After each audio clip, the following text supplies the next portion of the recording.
A lot of people know that what they want to do is go to the gym and get in shape, but they don't know why they're not doing it already. So we've got to get back to the deeper code. When I first got into my work, a while back now, I was like just fascinated by the fact that people were actually more committed to being right about their shortcomings than being free. One of my more popular quotes is that life will present you with people and circumstances to reveal where you're not free. You're 100% responsible for your life or you're not. Yeah. And if you want to be free and you want to be powerful, then it's the former.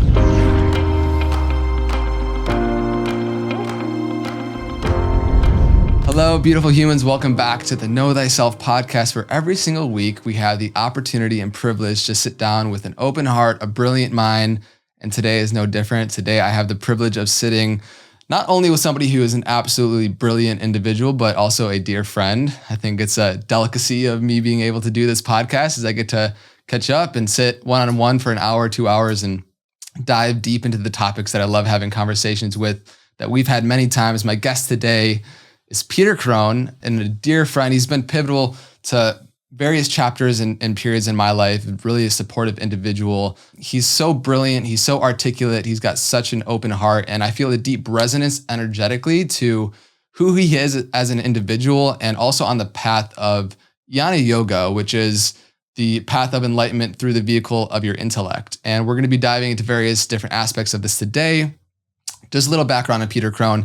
Peter Crone has been given the moniker of the mind architect, which essentially what he does, and he's a master at identifying the limiting beliefs that you have in life, the subconscious paradigms that are really constructs that hold us back from experiencing a life of true freedom. And so what he's really good at is essentially identifying these blind spots in our life that keep us trapped and feeling not fully alive.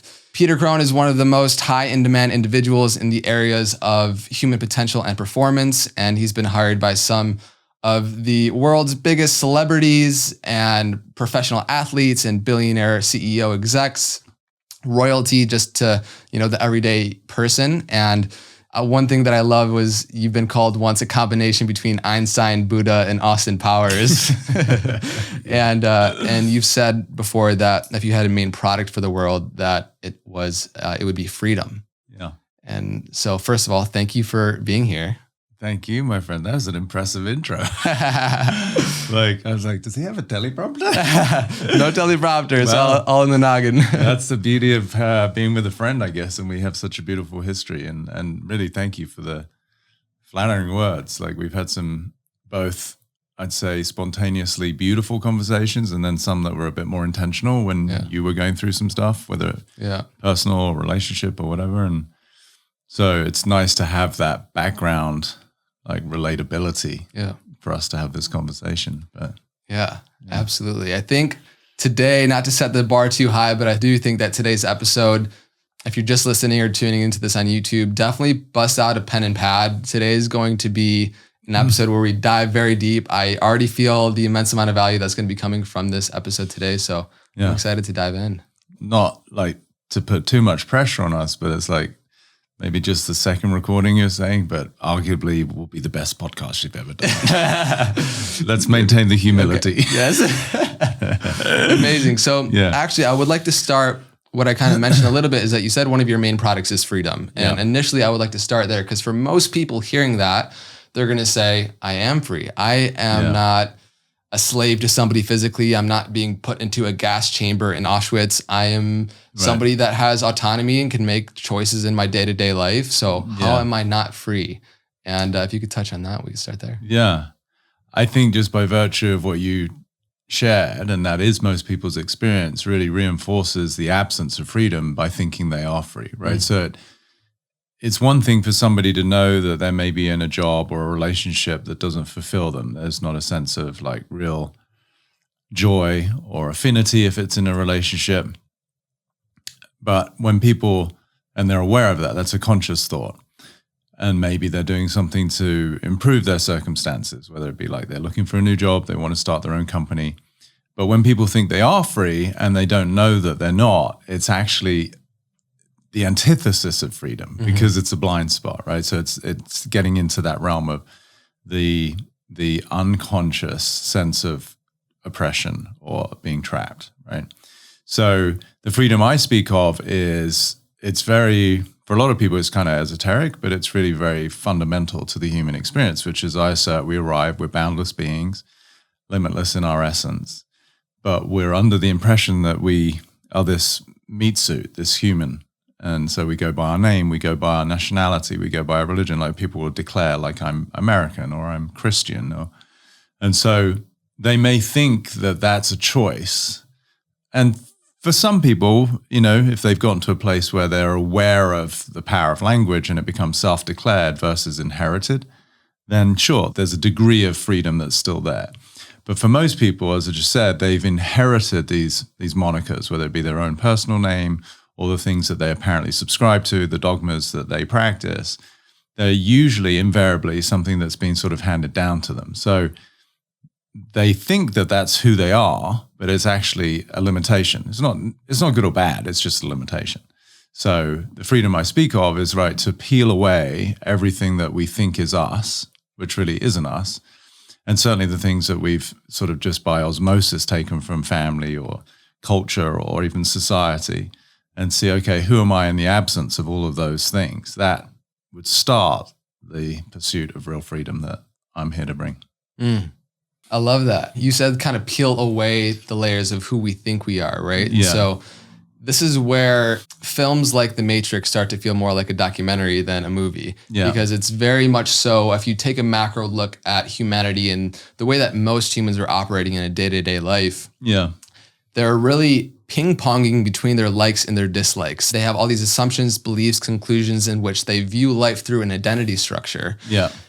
And that is inherently so limiting, right? And so how do we first become aware of this code, right? Because it's not until we become conscious of really these paradigms that are operating within us that we can become truly sovereign individuals where we actually are free, right? We were speaking a little bit to the unconscious incompetence of not knowing what you not know. It's like complete ignorance. Right. So how do we become aware on an individual level what is our own code to then work with it and become a truly free, sovereign individual? So I think the how is sort of inevitable, right? I would assert that by virtue of being here in this dimension, having a human experience, like we're here, all of us, because there are things to transcend. Like we didn't come to this particular dimension with all of its like duality of good, bad, right, wrong, pleasure, pain, because we had transcended constraint, right? So the how is sort of just live your life, right? You're going to get triggered. So it might be your parents, it might be your lover, it might be your boss, it might be someone in a car who cut you off in traffic. It doesn't really matter.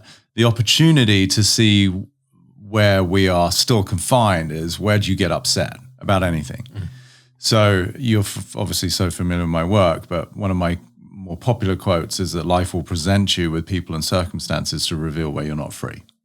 So this goes back to both my product, which is freedom, but the construct that we're in is by design here to help us to slough away anything that is in currently still the barricade to us understanding our true freedom. So some people are obviously doing it very consciously, like they'll listen to someone like yourself do these podcasts. They're familiar with all the work that I've done or the multitude of podcasts I've been on, and they're like, oh, okay, like I'm fascinated by this. There's a resonance, there's a form of inspiration. And some people stumble into it just through direct suffering, right? Like the guy who has a heart attack in his mid-50s, who has been told countless times by his GP that, hey, like we started on this level of a statin and you need to cut back on whatever fats and sugars, and they don't know anything about nutrition, but that's what probably they're going to tell them. But it took a heart attack for him to actually revisit his diet and lifestyle, right? So there was this sort of traumatic episode that was sufficient of a catalyst for him to go, okay, maybe the way that I'm living my life isn't that functional. Yeah. So that's so it sort of can be a conscious choice to pursue like, okay, I'm here seeking, to use your word, my sovereignty, my real, like I want to explore the potential of who I am as a being. Yeah. And then there are others who just sort of get the quintessential cosmic 2x4 around the face.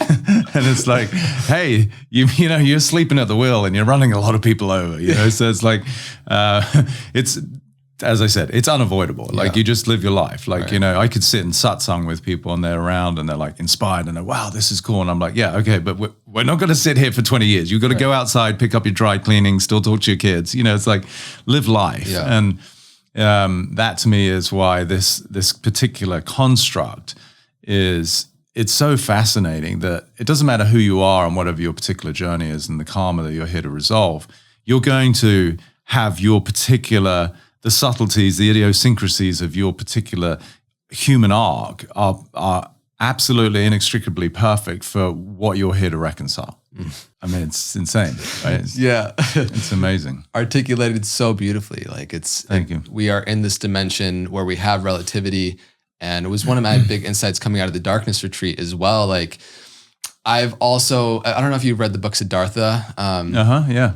But I resonate with the whole story of his journey so deeply. Because for me earlier on, 19, 20, starting to go to these Vipassana meditation retreats, finding a deep level of resonance in healing in those places. Yeah. And almost having a part of me wanting to, all right, I just want to like go away for a long time, meditate, quote unquote, in a cave, not literally, but and dive into myself. And I've done that sporadically through different periods of my life.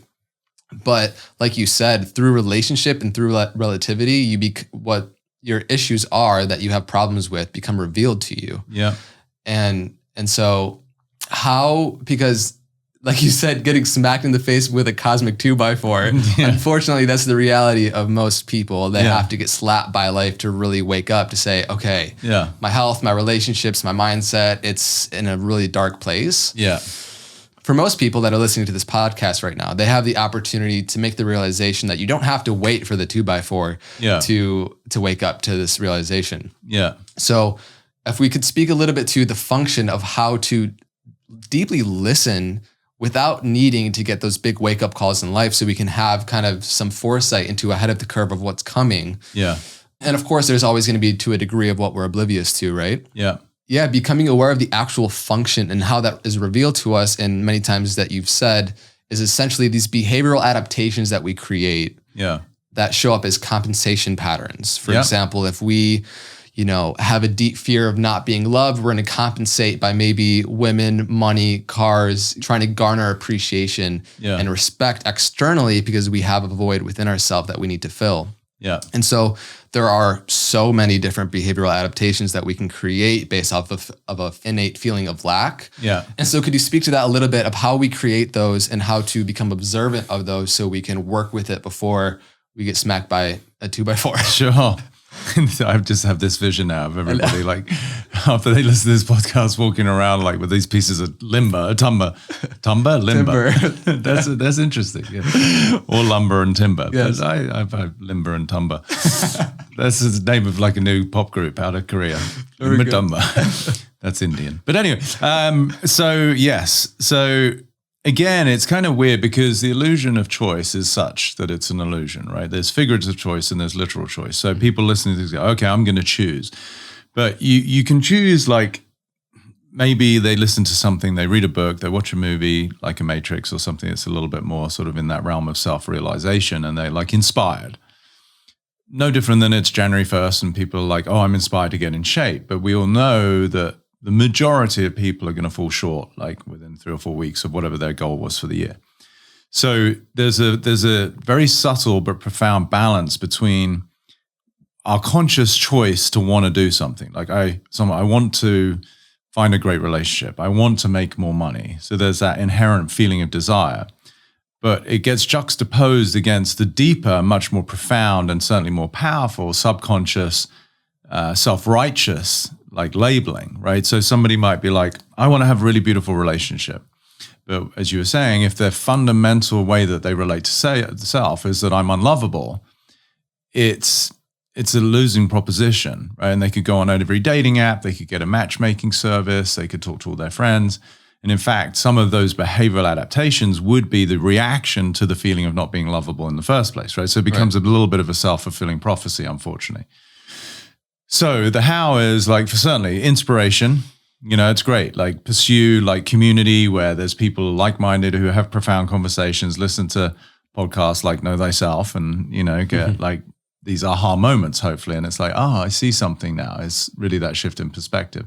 Or we're back to the 2x4 where it's like life will help you. You know, it's like even when we feel like we're in those positions of the greatest form of adversity or the greatest amount of adversity, it's really life is like trying to, in its best way, with as much compassion as possible, to nudge you to see something. So the how is really, and I talk about this in my work, I have two predominant sort of stages, which is awareness and then practice. Awareness and practice, awareness and practice. So the awareness is the insight of like, oh my gosh, like I've had this particular coping mechanism for 30 years where I've been a people pleaser. Yeah. The awareness around it could be one, you see the behavioral adaptation that you use as a coping skill because perhaps the father or the mother didn't give you enough attention. And it's like, okay, well, if I be a really good kid and I really behave and I get everything right and I'm never bad, then hopefully I'll garner enough love and acceptance from my parents, which is such a primal need for a being.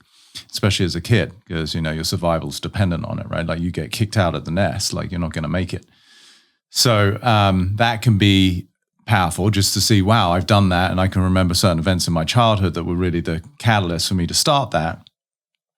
Then there's the real awareness, which is like, okay, looking at the validity of what's beneath that. Like, why did I become a people pleaser? Right. Why did I become a perfectionist? So that's when we get into the deeper subconscious patterns of like, okay, the behavioral adaptation, the coping mechanism is people pleasing or perfectionism. That's an action, right? Any action that people are doing, and this is why I'm segueing away here, but like, you know, when people go and see an expert of any kind, usually they're waiting for instruction. They're being told what to do. Yeah. But as soon as you're in that realm, it's a little bit too late, right? Because a lot of people know that what they want to do is go to the gym and get in shape, but they don't know why they're not doing it already. So we've got to get back to the deeper code, right? So the people-pleasing and perfectionism come back is invariably a coping mechanism, a strategy on top of a feeling of inadequacy. But the feeling of inadequacy is a byproduct of the narrative where it's not that I believe I'm not enough, that being, the identity is not enough. But it's like, and it's subtle but important because if it's a belief, then it's got a degree of separation. There's a degree of space from my awareness of the narrative. Yeah.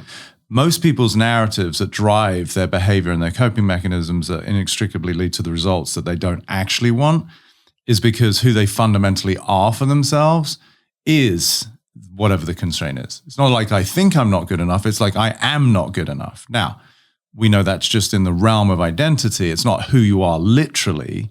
That's another layer beneath that. So it's the awareness of the behavior. That's great. And then you can try and make some modifications, but that's hard, right? Because if you haven't dealt with the programming that's the precursor to the behavioral adaptation, you're sort of like you're fighting from one end to the other. You've got one foot on the brake, one foot on the accelerator. It's like, I want to stop being a people pleaser. Right. Okay. But the brake is still on, which is like, you think that you're fundamentally not enough. Right. So my work is to be able to reveal those deeper constraints so that the behavioral adaptation dissipates.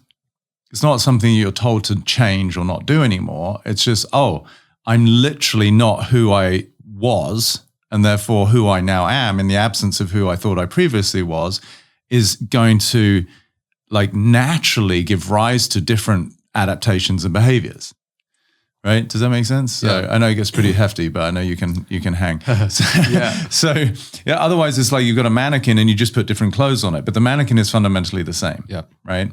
So that's what most people are doing is they're changing the window dressing, right. But they're not actually getting to what's the deepest form of dialogue that was usually established in a very young age. And I'd actually assert we arrived with it, right? Like people still want to play the blame game. It was my dad like never gave me affection, or my mum was telling me I was a mistake, or, you know, that there's this association with our trauma as somebody else did it. And I think it's a very disempowering way to live, right? Because now you're a victim of circumstance, which tends to propagate through the rest of someone's life. Right. So as a kid, you might not remember, but like, oh, I'm a victim of my dad and he was never affectionate, or he'd always tell me that like I was never good enough, you know. And now you're in a relationship where you feel like your partner doesn't appreciate you. It's the same energy, but you're still fundamentally playing the victim. Versus in my world, you're 100% responsible for your life or you're not. Yeah. And if you want to be free and you want to be powerful, then it's the former. You know. Otherwise, for most people, I don't care about 99% responsible. It's like then you're still a victim. Yeah. Right. Yeah. So I jumped around a lot there, but like that's the sort of looking at the how. The how is sort of the behavioral. The real how, in terms of like eliciting true freedom, to go back to my product, and this sort of expansive feeling of complete liberation, but at the same time power, is to be able to look at who is it that I am in the way that I perceive myself to be, that is the precursor to the way that I think, feel, behave, and consequently the results I get. That's the cascade. Yeah. And so when we reverse engineer that and we look at results that people say they don't want, we can go, okay, well, the actions that you are taking, like let's take something like weight, right? Yeah. Like that's a big one. People don't want to be out of shape and overweight. Okay, but if we were to follow you 24/7, we would see the absence of exercise or movement, the presence of excess calories, like you're taking in more than your body needs. And so there's over time an accumulation.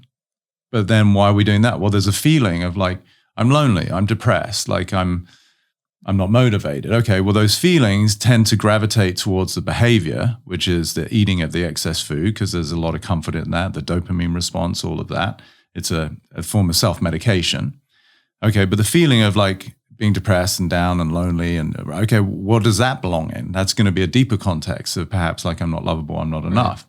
So people can try and change the external, but it's like I use this metaphor of like you drop a pebble in a pond and you get these like beautiful ripples coming out.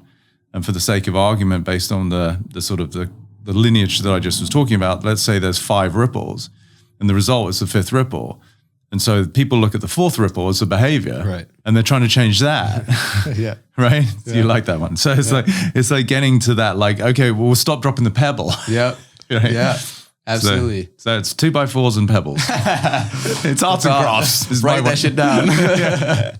That's what my work comes down to. Yeah. No, it makes total sense that people are overly focused on the activity to improve their life, right? Mm-hmm. Like circumstantial comfort, which you speak to, is beautiful, but if you're only working with essentially, and this is, talk therapy can kind of operate in this realm often, where you're working on things at the surface, and it might make you feel better for a little bit, but you're not really removing or working with the identity that is holding it. It's like the container for what you're even doing in the first place. So unless you heal that or move through that, it's going to keep showing up in different forms. Yeah, there's a lot of things that make people feel better for a minute, like meth, crack, like, alcohol, weed. It's like there's a multitude of methodologies by which people can escape their own suffering, but then they're not escaping anything. And in fact, it tends to become like even more persistent, right? Because the means by which you have to be able to undo the constraints with which you arrived become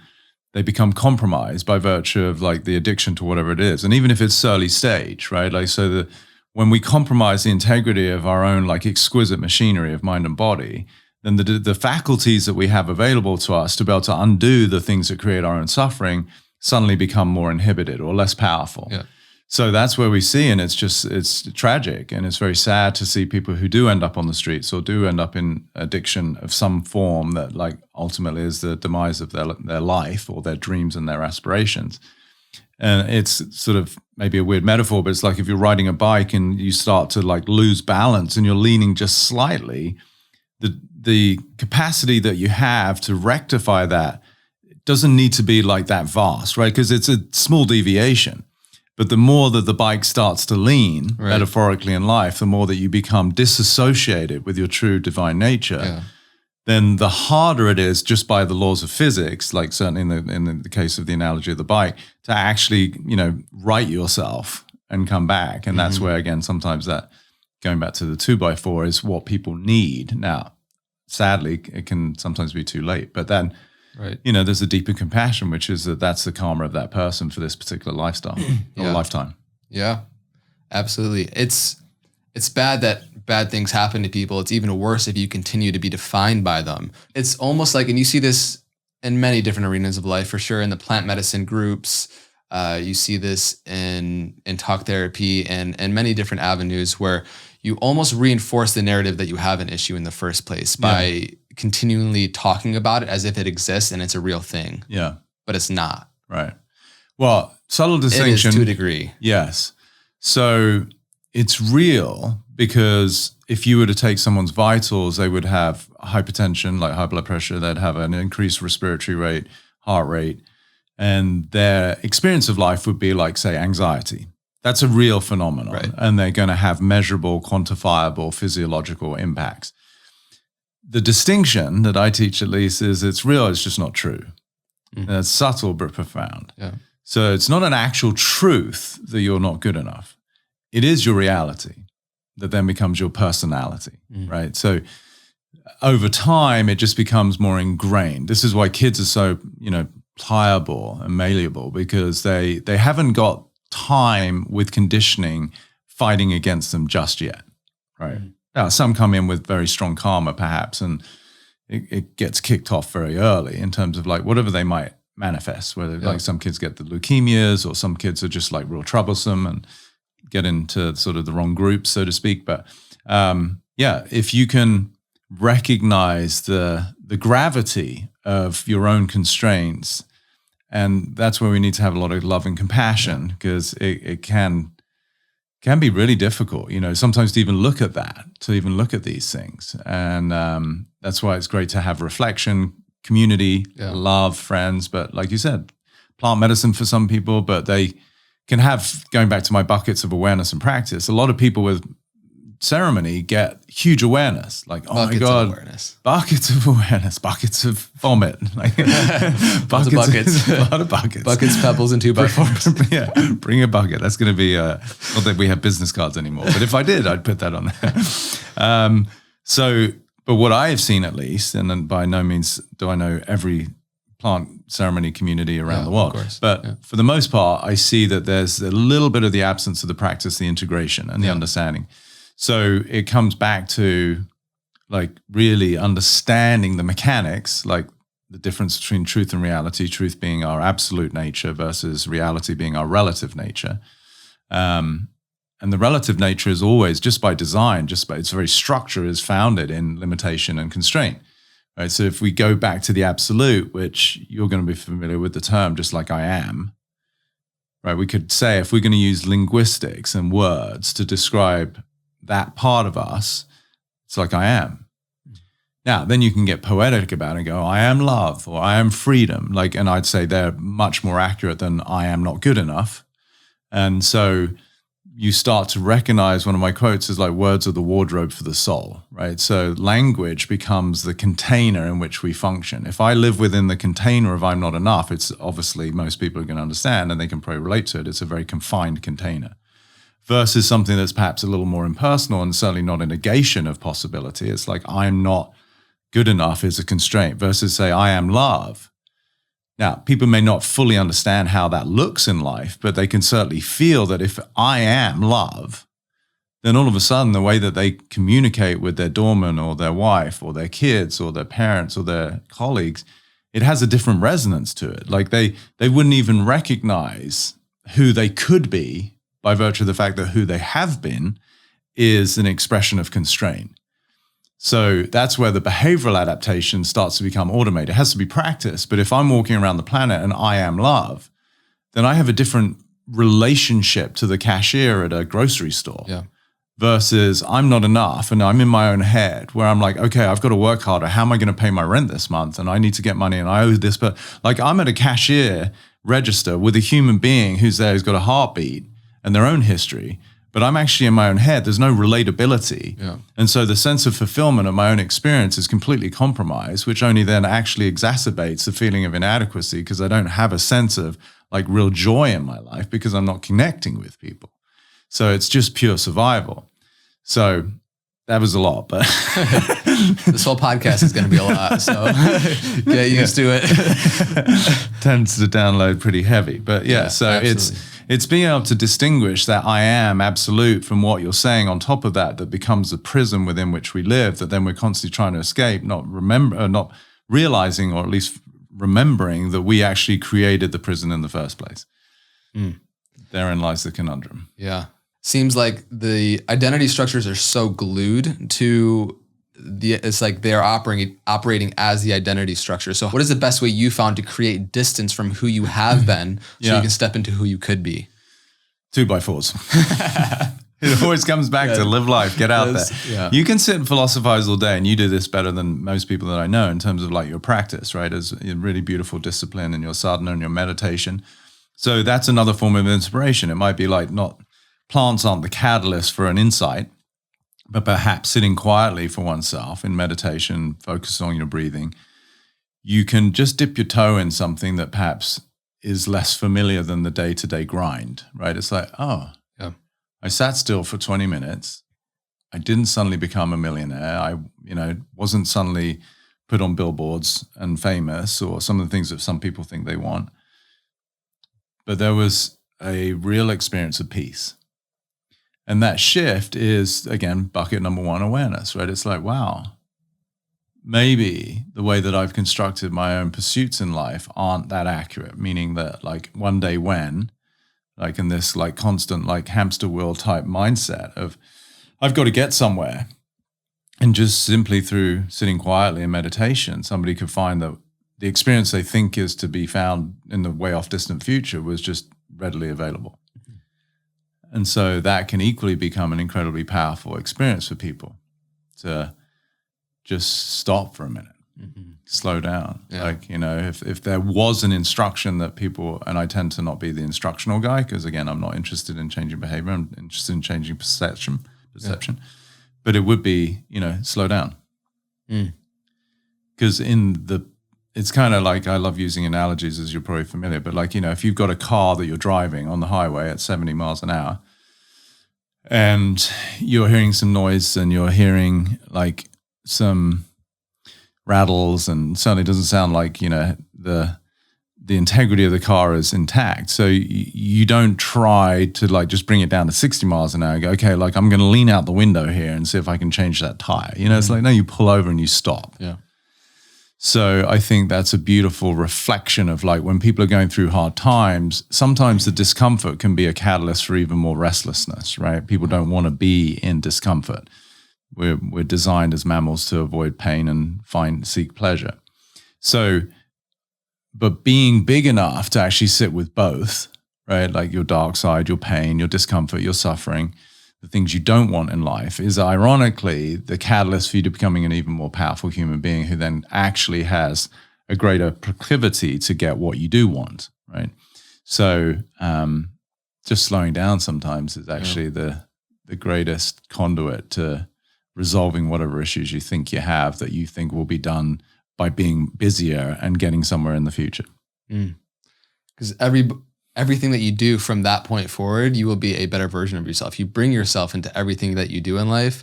Some of the best advice I've gotten is literally just shut up, look, and listen. Yeah. And just like pause. Had some good girlfriends. It's like when I went with some professional golfers and they're like, they always say to the caddy, it's like, show up, keep up, and shut up. There you go. You're a good caddy. Keep it stupid simple. Right, exactly.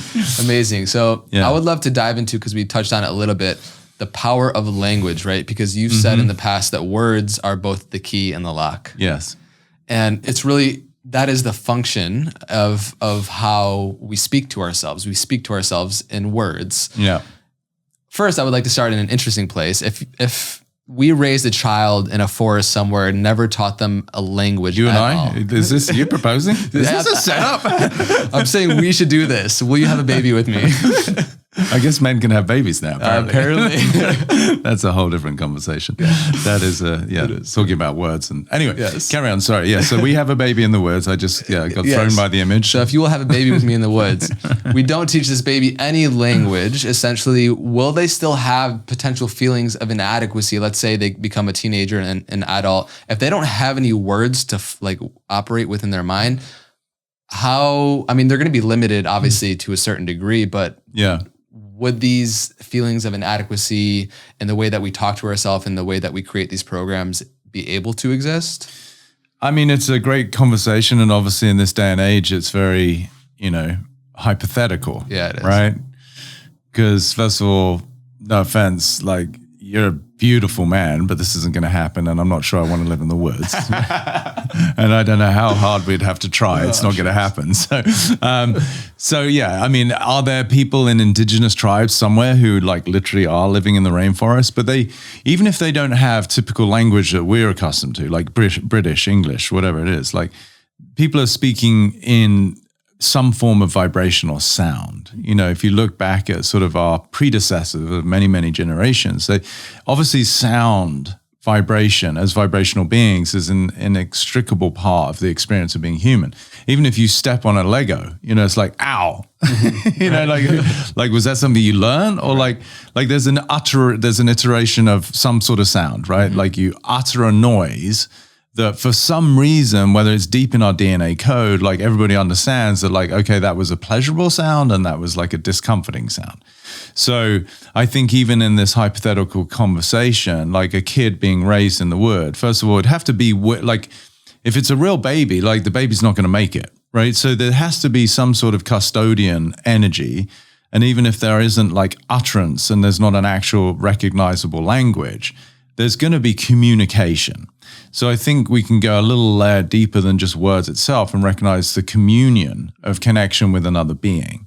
So mothers who are listening to this will know that they don't necessarily have to say a word to their child. Even once they've sort of fled the nest, so to speak, and they're at college, they can have this instinctual feeling that, wait, our daughter's not well right now, right? So that speaks now the quantum realm of entanglement theory, where there's this deep, profound connection. Yeah.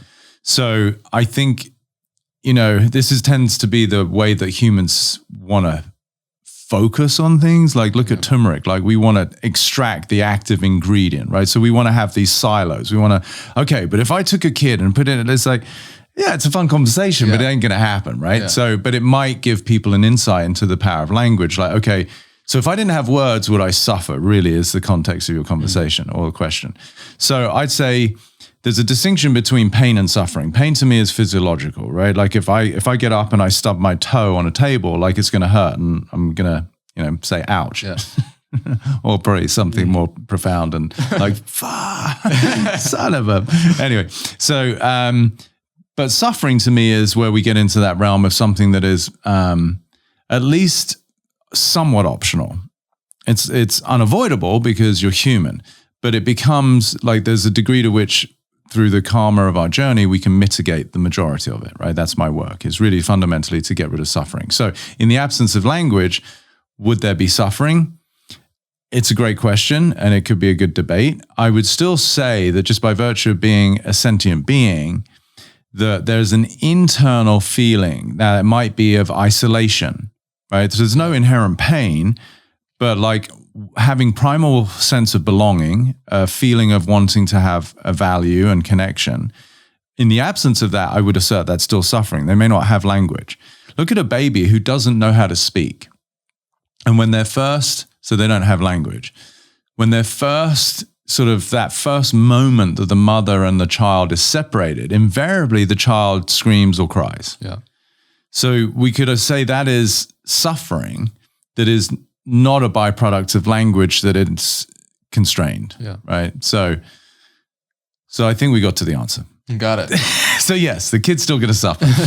But language exacerbates that massively. And I say compounds what is primal, right? So there's this sort of what we could say is a natural response to being a sentient being, having a human experience where you're just going to go through the aches and pains of just being human. Yeah.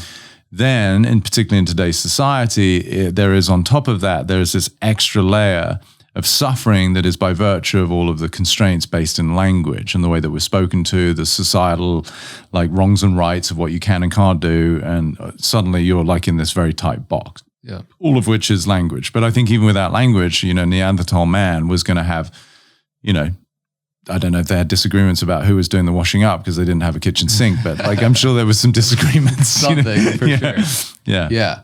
No, I think you nailed it with, even if there wasn't language, there was still communication to a certain degree. Yeah. I think if you take two individuals raised in different households and one maybe was told they were loved a lot, but energetically they weren't embraced in a way, versus somebody who maybe wasn't, words of affirmation weren't as present in the household, but there was an energy of love and embrace present. Yeah. They will have two fundamentally different views of themselves as they go into the world. Yeah. And I think it's so interesting because there's this African proverb that says, a child who's not embraced by the village will burn it down to feel its warmth. Okay, right. And I think it's so interesting to look at that into how, we can go into many different avenues of this, but there's a hardwired desire within us to belong. Yeah, absolutely. And I would love for you just to speak on that a little bit, because a lot of these programs that we're talking to function based off the belief that we're trying to belong because we don't feel like we do. Yeah.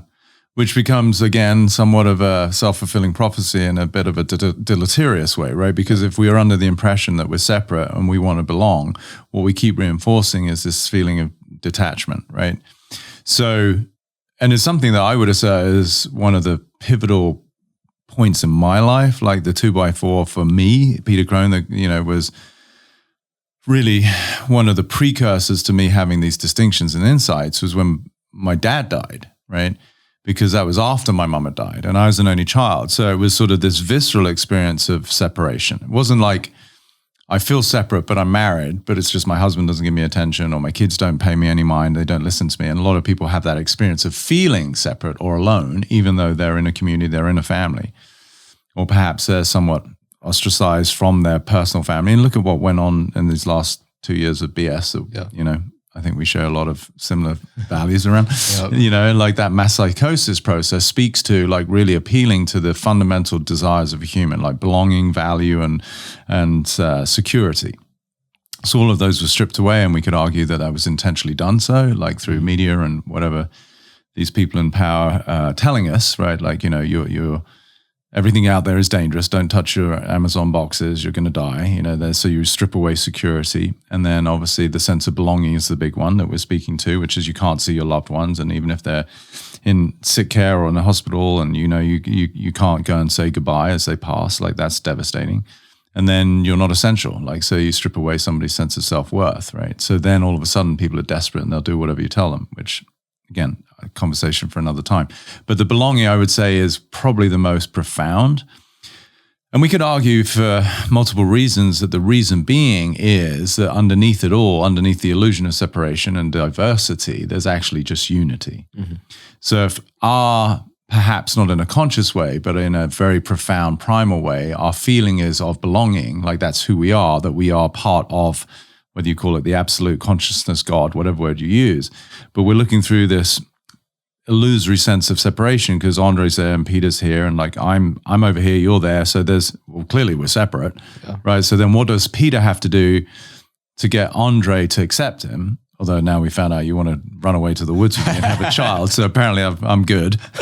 Good. I've found belonging. So that becomes like the motivating factor for a lot of people in their behavioral adaptations and their coping strategies is because of the primal feeling of not being loved and belonging, going back to your African proverb, which is beautiful. So when people really hear this, and maybe they can even right now, as I'm saying these words, recognize, wow, what are the manipulative methods I'm using in my own romantic relationships, my professional relationships, my family relationships, where I am under the impression that I have to be somebody in order to belong, which then only propagates the very feeling underneath the behavior that I don't fundamentally belong. And that is part of that freedom that I bring, is that like you can't not belong. You're part of the gang. You don't need a black card, American Express, right? Like you're in the gang. Like it's called humanity. You're here. Well done, right? Now, if you want to keep pretending you're not and then develop all of these very exhausting, by the way, like methods of trying to belong, whether it be like, for women, I feel the most amount of compassion. The pressure on a female these days, especially in the Western world, is just, it's pretty obscene, in terms of beauty, sexuality, like how you're supposed to look, the shape of your body, the size of your lips, the size of fill in the blank, right? It's like the fashion, the clothing, it's immense. And then they're supposed to also raise a family with like love and compassion and intelligence and give them the right food. And it's like, holy shit, like most guys don't understand the bandwidth of a woman, especially a mother. Yeah. So I think if we could perhaps give ourselves a break in that realm of belonging, it would ironically, make for a greater community of belonging because people could relate and go, oh my God, you're doing the same thing? Yeah, no. As long as I've been like a teenager, I've been under the impression that I have to be the subservient partner in order to be loved and accepted, and because that's how I was raised. So every boyfriend I've attracted or every girlfriend I've attracted has been more dominant, and it's like, now I've seen that, it's like, I don't want to do that anymore. It's like, okay, great. Like, so we could argue that the ultimate form of belonging is not me and other, but me and self. Know thyself. Yeah. Amazing. Yeah. And that belonging it might seem counterintuitive, but it's almost like what I'm actually making space for, which really is the quintessential expression of love as far as I'm concerned, is I'm making space for the part of me that doesn't feel loved. That's real love, right? I'm making space I'm including, and I'm bringing the energy of belonging to the part of me that doesn't feel like it belongs. So for most people, the tendency, which is it's just madness when you look at it, is like one of the qualities or characteristics of being human is I don't want to be human. So if you really get the conundrum there, and why most people fail terribly is, no, the beauty of being human is to learn to embrace your humanity. Mm-hmm. So, that to me is such a beautiful love affair. Yeah. With my own flaws, imperfections, and the part of me that fundamentally feels like it is broken. I'm going to make space for that. So beautiful. Because we so often operate in the world projecting literally what our own inadequacies are. And it's like, we don't feel embraced in the world. We haven't even embraced ourselves. Yeah. What we present is the compensation. Yeah. Which doesn't really matter because energetically it's still an expression of the feeling of inadequacy or insecurity or scarcity. Yeah. So, most people aren't necessarily that sensitive to be able to pick up on it, but it doesn't really matter because at a subconscious level they are, which is like, okay, you might see someone who, for all intents and purposes, looks beautiful and perfect, and they're wearing the right en vogue outfit for whatever season it is, and and their skin's glowing today. But like, if the energy by which they are presenting this ambassador of themselves is still coming from this flawed view of themselves, that's ultimately what gets recognized. It might get them a few dates, it might even get them married, but check back in 6, 12, 18 months, and it's like, okay, the relationship's not working. Well, no, because you are in a relationship with your facade, not with true self. Yeah, beautiful. I'd like to go now into talking a little bit, which is I think a common theme for the collective right now, which is uncertainty, being in the unknown. Yeah, which is the reality of how things are. I think that I'm curious. What's your perspective? You take two people, and one is facing the unknown, uncertainty of life, and they feel a general sense of excitement versus somebody who's scared for their life. Yeah. What is the difference energetically there between those two people and how they view reality? Because they're seeing the same thing, but they're perceiving two very different things. Yeah. So I think in that case, it boils down to somebody's, like in lay terms, we could just say personal confidence, personal wealth, like in terms of their own value, not financial wealth, but like their ability to recognize that perhaps a person who's viewing uncertainty through the lens of excitement has gone through life's hard knocks, meaning where maybe when they were younger, and oftentimes we see this as people get older and there's a little bit more wisdom, it's invariably just maturity because you've gone through so much crap in your life that you're like, okay, well, I'm still here, I'm going to make it. So I'd say that's where somebody's got this, just a profound feeling of like just capacity to deal with whatever life brings them.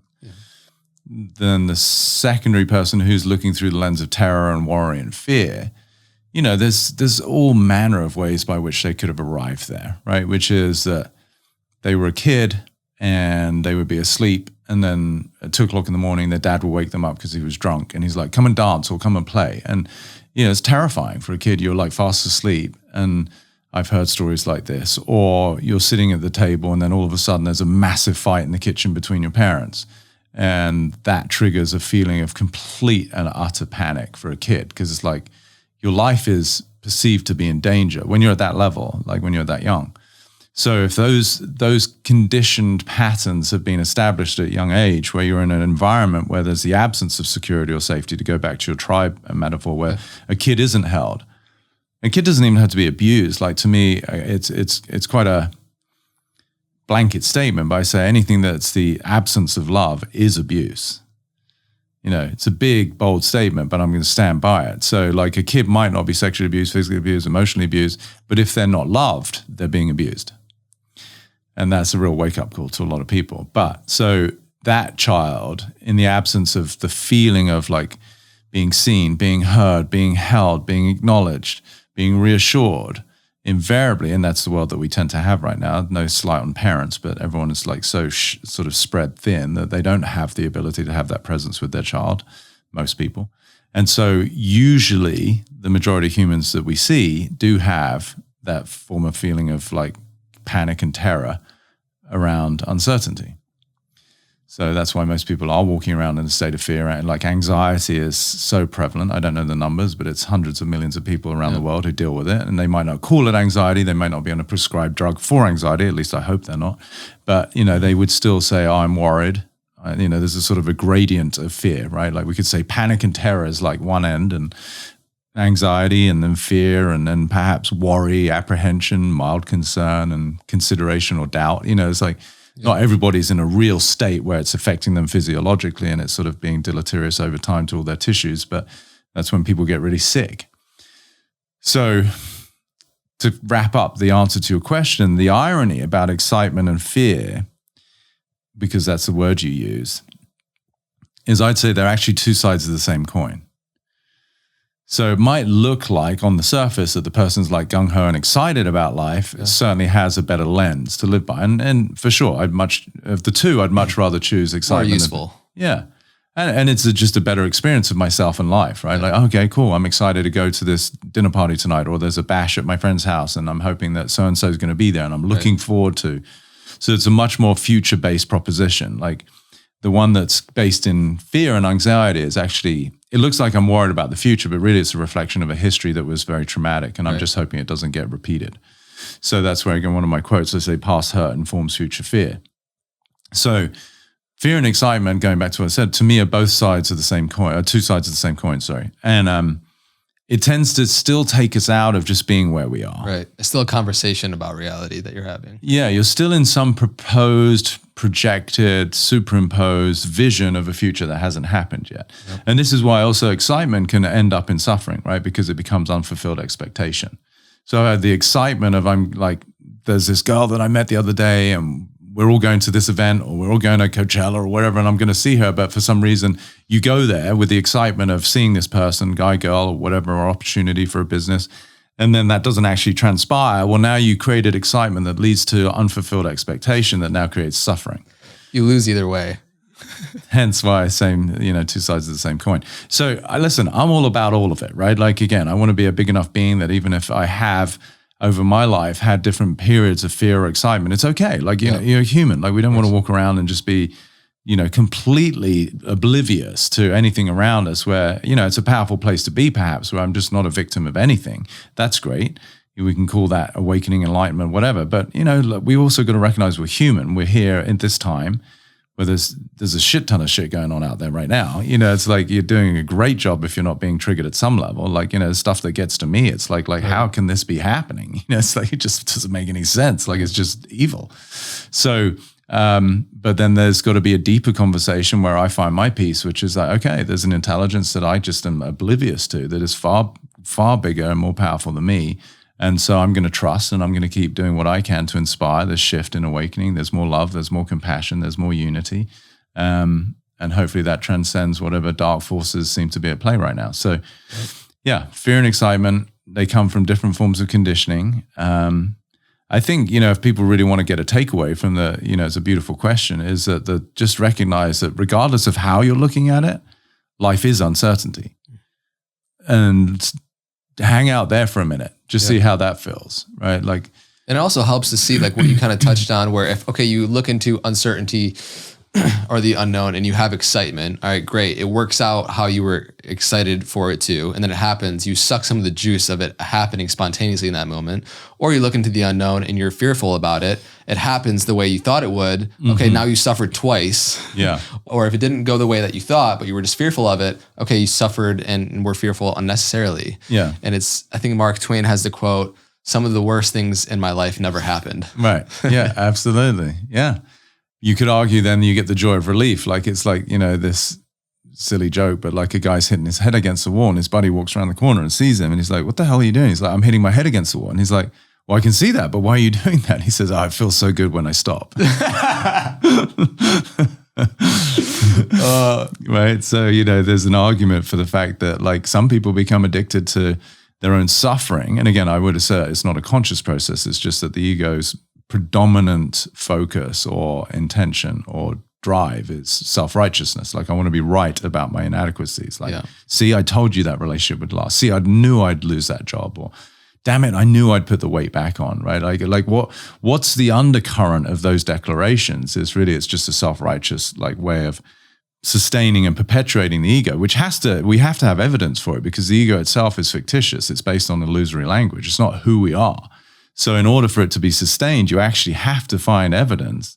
Otherwise, it's like, well, based on what? That you're not enough, or that you're not loved, or that you can't have any self-worth, right? Yeah. So the ego is ironically always looking for, like exhibit A and B. It's like its own judge and jury, Yeah. And you'll have great fear in releasing what you perceive to be you, because especially a lot of times people have garnered a lot of things, validation, money from the outside world by virtue of their identity structure. So it's been useful for them, and they have fear in releasing that. And that in a way is a perceived death of sorts. Yeah.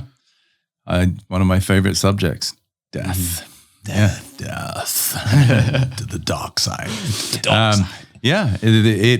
There's a lot of, from the perspective of the ego, there's a lot of benefit by maintaining the feeling of insecurity, inadequacy, or scarcity, right? Like it's like the survival of its own self, which when I first got into my work, a while back now, I was like just fascinated by the fact that people were actually more committed to being right about their shortcomings than being free. And it was like, wait, but I'm pointing something out to you that is going to give you like freedom and joy. And so, no, but if you'd just spoken to my dad, you'd know. Okay, so you're still fighting for your limitations. Okay, and that's just where, you're going to meet someone if they're not ready. Now, again, nowadays, I tend to not either attract those people, or my degree of mastery and being able to like cut through that quickly for people obviously tends to like really resonate with why they may be speaking to me. So I don't get those arguments anymore. But I was like, wow, people just want to be right about their own shortcomings and their limitations. So be it. Yeah. And you touched on earlier, I mean, it's like neti. You realize you shed all the layers of who you think that you are. After everything of realizing who you're not, then who you are remains. Neti is not this, not that. And so that's beautiful. Yeah. I mean, it goes back to how we started. That's freedom. Freedom from self, right? And oftentimes, and again, it's a subtle distinction, but when you were pointing out about this sort of beautiful title, Know Thyself, it's not a discarding so much. And I think this is where a lot of people get caught, is like, oh, I'm trying to let go of my ego. I'm trying to get rid of, I'm trying to fix. And it's like, no, actually it's an invitation for love. It's an integration. That's why I said earlier, something that I think a lot of people will remember, and you were moved by when I was sharing. It's like I'm in my human nature. I am by default, by being human, going to have the experience of feeling flawed, broken, inadequate, whatever it is. Right? That's an inextricable part of the human experience. We're not here to fix that. We're not here to get rid of it. We're not here to hide it, even though that's the game that people are playing. Like, oh, no, I'm perfect. I'm not flawed, right? That's the presentation, the attempt, which is really the underlying imperative there is for going back to belonging. Yeah. But what we're asking the external world, we're looking for an exogenous form of love and acceptance, which is only reinforcing the fact that we don't have that for ourselves. So really the catalyst to win the game is, no, I'm going to find love and acceptance for myself. And the only way that you can do that is to actually integrate and accept the parts of you that are fundamentally, they're not really, but in language, flawed. Yeah. Then you kind of win the game because you're not asking for other people to love you. They have no choice because you've already decided that for yourself. You've discovered that for yourself. So the game that most people are playing doesn't work, and why relationships don't work is because people are asking somebody else to be the energy that they're not willing to be for themselves. I'm going to just let that one breathe for a second. Yeah. That's some good stuff right there. Yeah. That kind of encapsulates a lot, right? That we're under the impression that what we're looking for is outside of us. And so without, again, this is where compassion comes in and no judgment, is that we're oblivious to the fact that what we keep propagating and sustaining is the feeling of the absence of it, and that it's out there somewhere, whether it be, it doesn't have to be a romantic partner. It could be just something to do with like our own perception of status in the world, our feeling of security because of the size of our bank account, which speaks to value proposition, our own worth. But if we discover those qualities within each of us, not only do they tend to be the precursor to those things actually manifesting, because it's an extension of how we see ourselves. It's like you step in front of a mirror, you don't see, let's say like if you were to step in front of the mirror, and if we were to take an extreme, you don't see like a very like a 5 foot like woman with blonde hair, right? Like you don't know that. I've been in front of a mirror with you, but you're right. I don't know that. Maybe that's what you do see. Maybe is this shocking news to you? This is why I wanted to go in the forest with you, Peter. Then I might consider. I hope I just didn't upset you there. If I just shattered your whole view of yourself, I'm devastated. Yeah. So that is equally manifesting in life beyond just the simplistic view of a mirror. So when we discover those qualities as an innate, inherent sort of aspect of who we really are, then life's like, oh, okay, finally you got it. So let me reflect that to you. Versus so many people who might have the quintessential packaging put together on the external, but then they're wondering, why is my life not working? Well, because the real energy, the actual vibration and frequency that you're holding in the way that you don't necessarily know yourself to be, but who you are, is what's getting reflected. It's not how you present it. It's not the compensation for it. Yeah. So that's, it's super powerful. Very powerful realization. Yeah. I love the way you articulate things. And there's something to like witness a master at their craft, whether it be playing the piano like a concert pianist or somebody who's, just Steph Curry in the NBA finals right now, swishing threes. Like there's something so beautiful about that.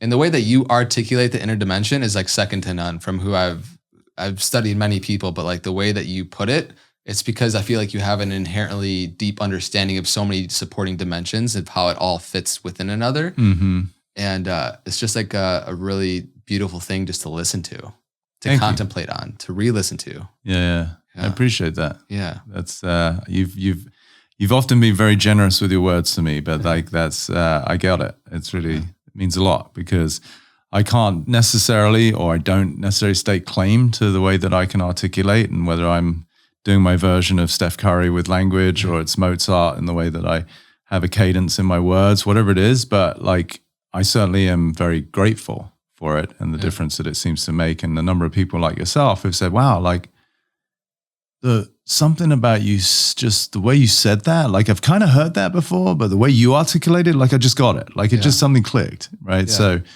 So thank you. Yeah, absolutely. And there's no slight on other people. I just think that when maybe a little bit.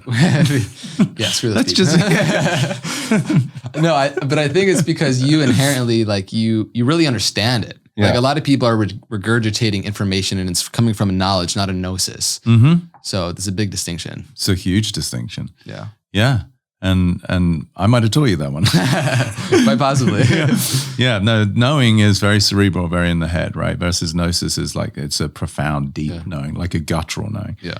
So yeah, spot on. As far as I can say, when people ask me, like whether it's in interviews or podcasts, they're like, well, how do you say that? Like, where did you study? It's like, you want to see like a certificate on my wall? It's like, I always think that's funny. Like when people, and I'm fortunate that people just tend to, by resonance, really go, wow, like this guy's got something. I might not fully understand it, but I want to re-listen. Or sometimes it's like, just like minds are being blown. But I'm like, okay, but would you go to a psychiatrist or a psychologist, a therapist? And they're like, yeah. And I was like, based on the fact that they've got certificates on the wall. And they're like, yeah, like they've studied. I'm like, okay, but who did they study, right? Like, and they're like, okay, well, Freud or Jung. Okay, great. So where did Freud and Jung go to school? And who did they, like, eventually you go back to, like, someone made shit up. Right? Absolutely. Like, that's where it came from, right? Yeah. Like, eventually you realize that there was no university, there's no college, there was no medical school, like, and somebody like just had a divine relationship with consciousness. Mm-hmm. And I feel that's my study. That's my qualification is that, like, in ways that I can't, again, feel like I own, but rather as my own karma, that I was introduced to, like, these profound truths that everybody can resonate. It's not Peter Crone's opinion. It's just, I'm just pointing out what is, and you see it or you don't. Yeah. Clarity is not confusing. Yeah. Wait, say that again? You lost me. That's the Austin Powers. Baby. So good. Okay, cool. I would like to go into a little bit of this umbrella, which is the nature of the mind, because you have been given the moniker, I don't know by who, maybe yourself. The Self-created, yeah. Okay, mind architect. Yeah.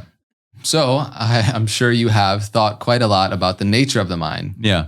When I've studied Buddhist philosophy, there's these different aspects, qualities of the mind, right? Mm-hmm. So the mind is inherently radiant, meaning there's this capacity to know. Mm-hmm. It's ceaselessly responsive, meaning it can't help but essentially respond to external happenings. And the kicker is it's inherently empty.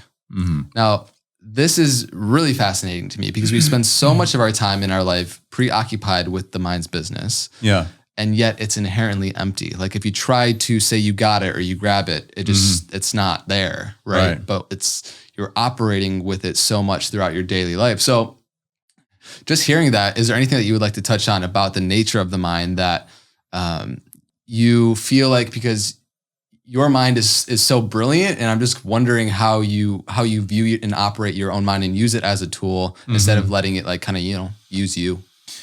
Yeah. And I like the way you phrase that, because I think everyone can relate to that, right? Like most people, I think, feel used by their mind. They might not actually know that until we just declared it, but there's no worse sort of critic than self, right? So even though people get upset when somebody says something derogatory to them, if they were really to look at their life, there's nobody who beats the shit out of themselves more than themselves, right?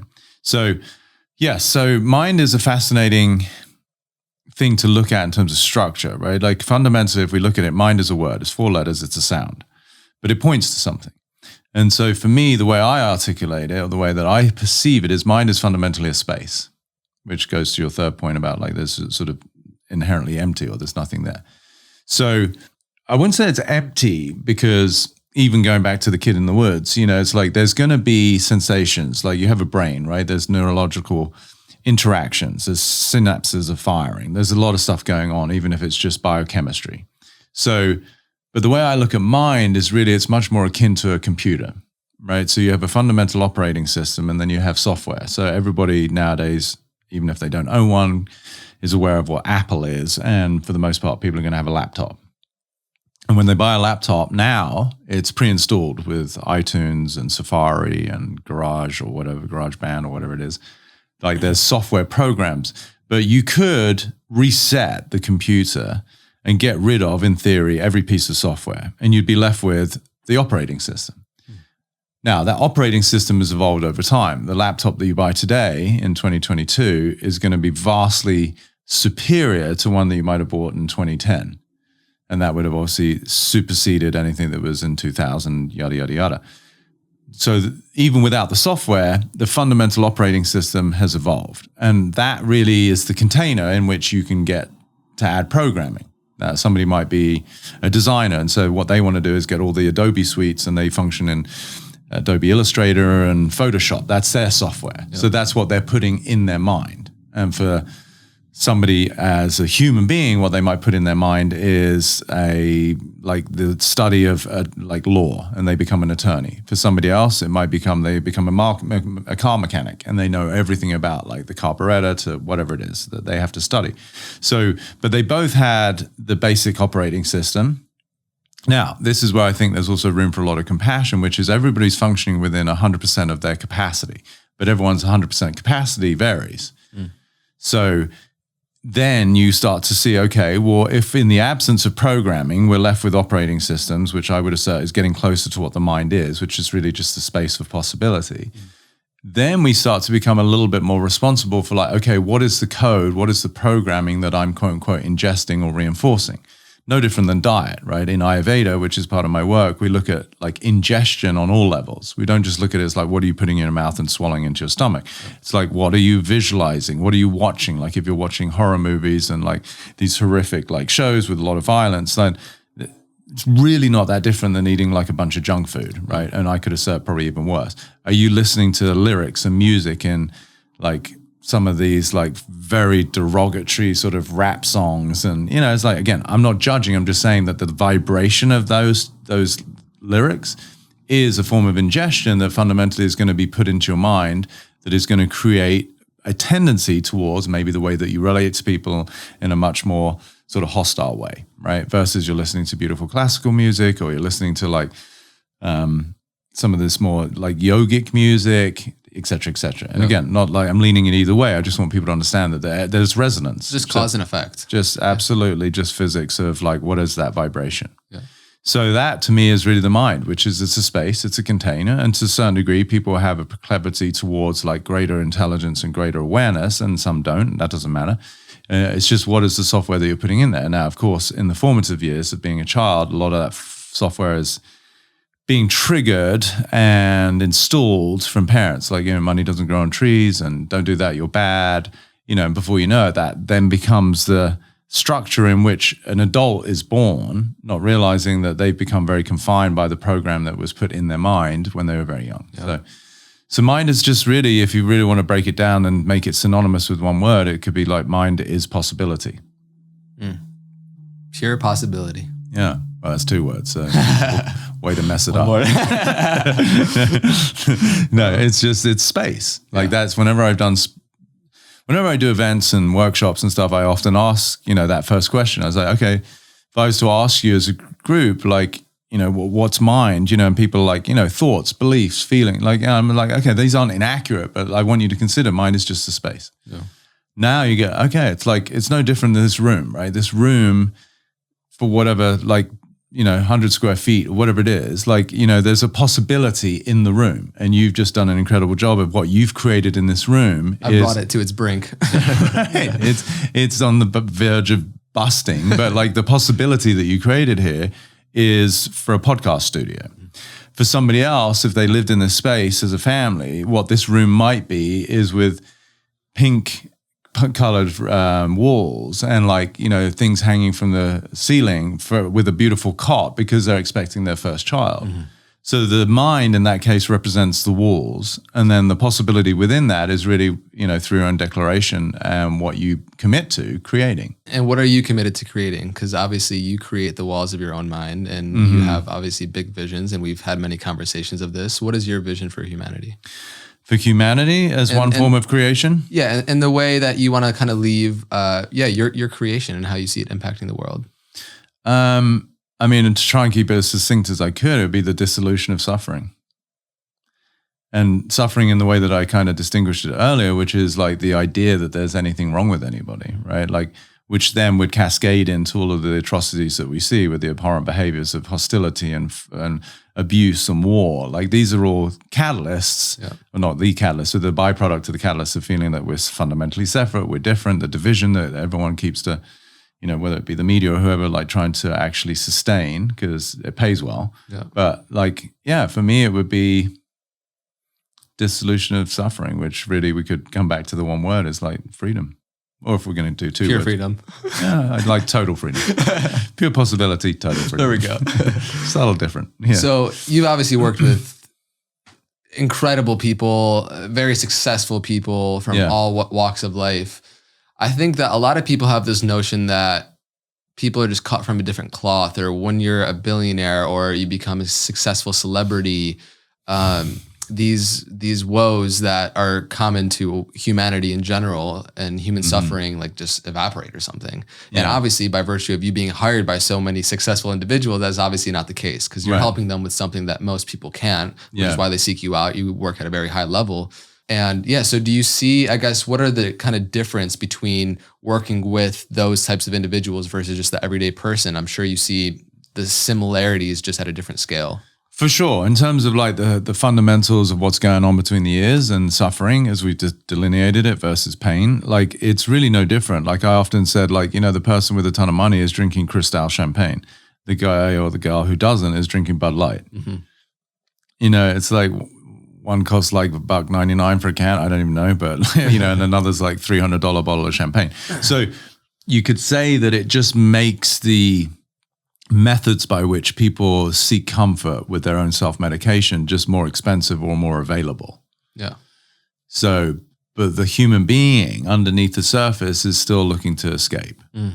So it really comes down to the same thing, which is why I feel so blessed that I can work across the gamut of human, you know, experiences. Like whether I'm working with a 13-year-old kid who's throwing his golf clubs and having tantrums, you know, whose parents don't have much money, to a multi-billionaire who's got this conglomerate around the world. It's, you know, it's like, okay, who are they for themselves underneath the surface that is still feeling like they're not responsible, they're victims of life? Like, you know, one of my billionaires was talking about, like, he was so pissed and he's like, you know, like, why am I the one that always have to take care of everyone's freaking problems, right? Like, so you could say that that reaction is based in reaction to something he doesn't want, which is no different than the kid that throws his clubs because in reaction to what he didn't want, which is he hit a bad shot for him.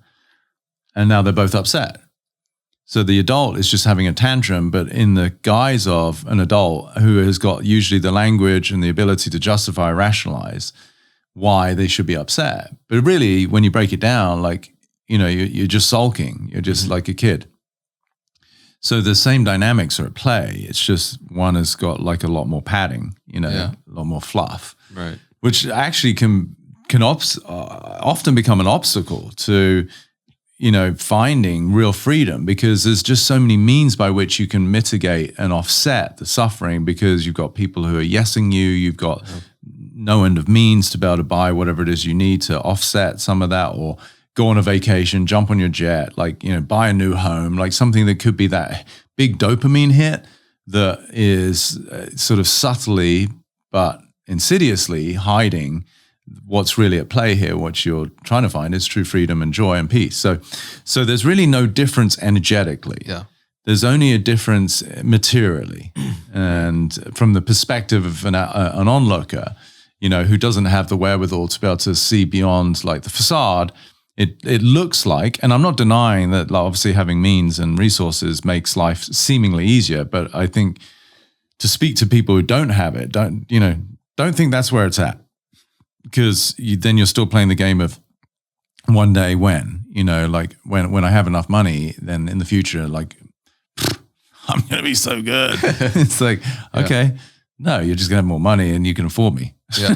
Yeah. Because you're still going to, you know, it's like, so it's just like, it's recognizing that it doesn't matter. And we could argue that the person who's beautiful, the Steph Currys who's got talent, you know, the person who for some reason inherited a ton of money, like they got it good, you know, and we could break it down to like, okay, different levels of karmic incarnation, and like, you're just here to look at something else. And it's no different than the different levels that you face in a game. Like, you know, you go through these different tiers because you've gone through different things previously, and now you're ready to face different demons, obstacles, and trials and tribulations. So for me, it's really, if you can really break it down to the irrelevance of what's going on externally, and all of it is just a catalyst for you to see, going back to what I said, like where you're not free, then it changes, it just reframes the way you relate to everything.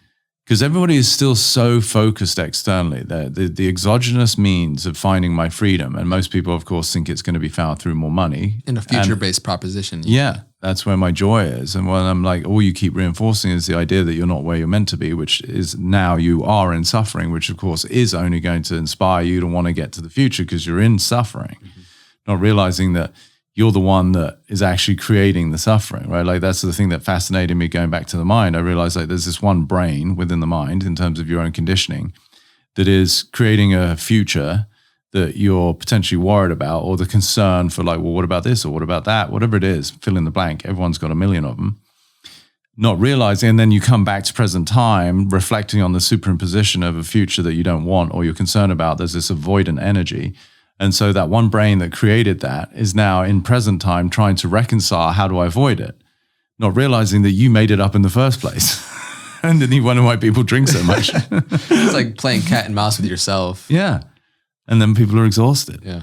So once you start to see like the mechanical, the formulaic nature of how the brain works, which is really to predict and protect, right? Like it does its job. It's a survival instrument. But beyond the primal needs of survival, which I'd say nowadays, I mean, it's still a sketchy world, but like we're beyond what was at once, like you really are in danger just by leaving your cave, right? Because you don't like talk about uncertainty. Like you really don't know what's out there in terms of potential animals that could take you down. And now it's just a different form of perceived threat, right? But it doesn't have the same significance about it. But in terms of our central nervous system, it still has the same impact. And this is why, again, sadly, people are on a lot of prescribed drugs and now they become even more compromised. Going back to my bike image, the bike is leaning more and more, and you have less capacity to bring it back to balance. So we're all fucked. Was that the answer? Yes, I'll accept. Yeah. No, we hopefully people are getting something from this. I think so. And I definitely enjoyed the levity throughout it because, dive deep into the depths of self-realization. And, if we don't forget to smile throughout the process, we are. It becomes too heady, and I think, again, this is why people do enjoy my work and why the journalists, referred to me as Buddha, Einstein, and Austin Powers is that like Buddha's got the spiritual component and, really the philosophy, and then Einstein is like, just deal with cause and effect. Like we're in a physical universe. Like you can sit home all day and meditate and be in the state of like pure bliss, but like at some point you got to like open the fridge door and have a snack. Like that's physics. And then throwing Austin there is like, okay, like stop taking it all so seriously. Have a little bit of have fun, shag, baby. It's like we need more of us. Yes.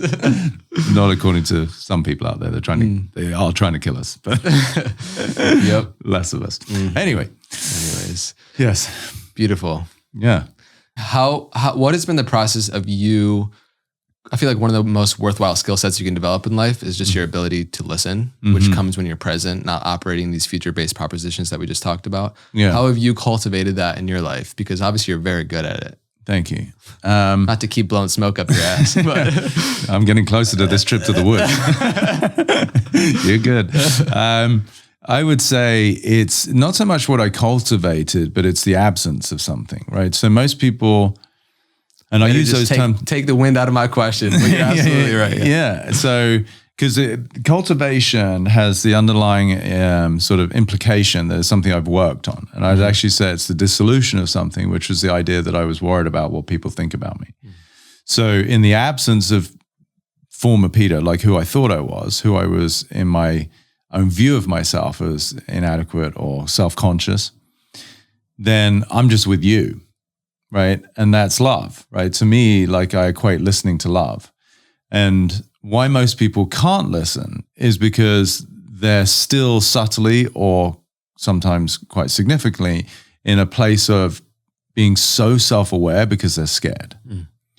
Right? Think about a kid who's been reprimanded one too many times, then their ability to listen to what their parents saying is so compromised. Or it can equally become incredibly vigilant, right? Because they're now so petrified that they don't want to get in trouble, that they're like, okay, what are they about to do or say? Like they are just so aware of their surroundings to the point of like, it's actually a sickness, like the OCD kind of stuff that goes on out there for a lot of people, because they're in such a fight or flight mode.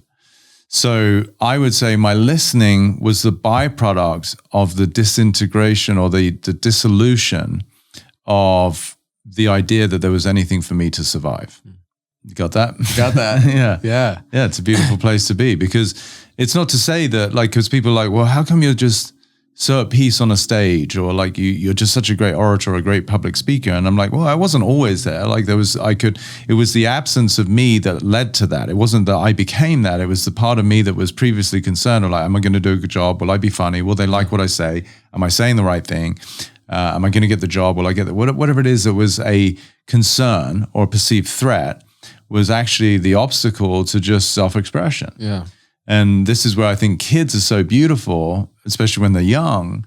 You put like a 2-year-old or 3-year-old, 1.5-year-old in a room full of like super successful, brilliant, articulate, talented adults who are like 40 years plus.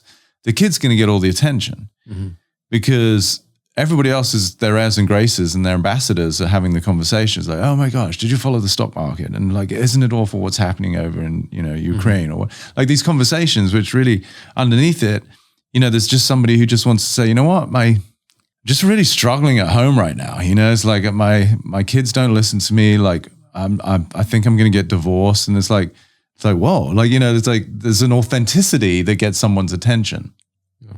Whereas most people are like playing this game of pretense, right? Like, it's like, who do I have to be in order to like feel, going back to that sense of belonging or worth? And so now you've lost relatability. You're not actually being real. And so there isn't a relationship. Like when I share this with people, they're blown away. I'm like, you're not actually in a relationship with your partner. Like, well, what do you mean? We've been together 15 years. I'm like, no, you've had the form of it, but you don't relate to each other. So in the absence of the idea of a part of us that feels the needs to survive, garner love or belonging or a sense of worth, once that's dissolved, then all you're left with is presence. And it's like, I'm here with you. And you didn't send me one question. I didn't know what this conversation was going to be. And so far I feel like there've been pretty decent responses. So like I didn't prepare.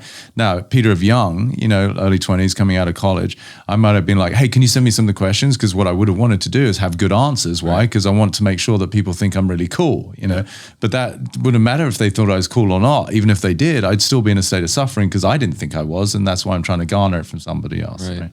So, yeah. And that leads you into your work with people who are high performers as well, because when you're not operating in the present moment, you're leaving the only place that you have power to do anything, right? 100%. Yeah.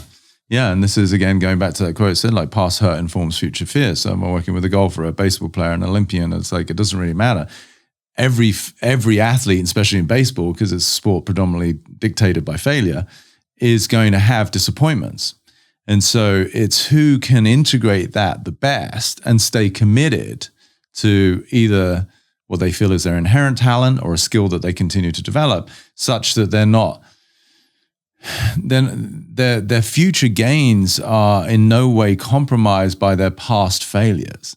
And that to me is, that's the most beautiful human being to witness. And regardless of whether it's sport or anything, it could be relationships, it could be health and sickness that people overcome. Like, I think we all can relate to like the rags to riches story. Like there's a feeling of inspiration in those stories because we see somebody that even in the face of their own adversity is able to overcome that, conquer, and then create a better life for themselves, which I think is really what we're all here for, is to, like, even my story, I don't really harp on it because it's been so integrated, but a lot of people, when they discover that, like, I was orphaned at a young age, I don't have family, wasn't left a penny, and so a lot of people are like, wow, like, I didn't know that, or like, gosh, you could have been so bitter at life, or you could have become an addict, or just hated or felt like it was unjust and unfair and why me, and and instead I've gone the other way, which is like, no, I just want to be even more loving and recognize that my story is my story, but everyone's carrying their version of a cross and their own suffering, and the degree to which we can bring more love and compassion for one another is hopefully we can